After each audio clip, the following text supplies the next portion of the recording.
पापा बोलमुआ गोड़वा दाबाना किन दाना ए पापा बोलमुआ गोड़वा दाबाना।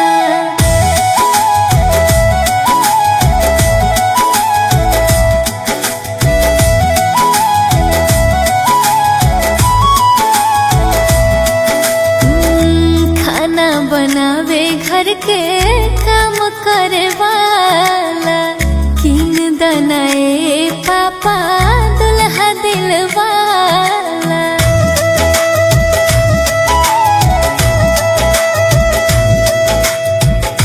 खाना बनावे घर के काम करे वाला किन दाना ए पापा दुल्हा दिलवाला। रानी बना के रखे हमके इहे बाटे सपना, रानी बना के रखे हमके इहे बाटे सपना।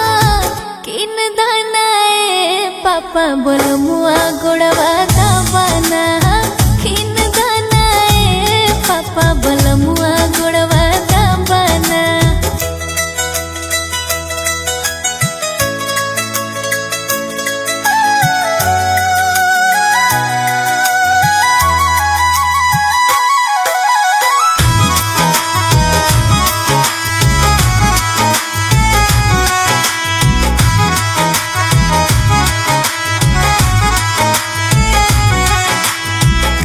शॉपिंग करावे खूबे शहर घुमावे, प्यार हमसे करे हम पे जनवो लुटावे।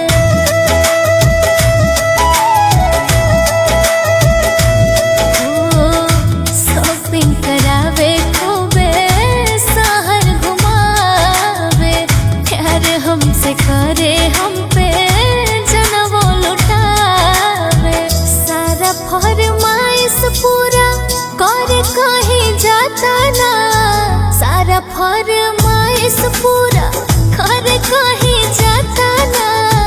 किन दाना ए पापा बोल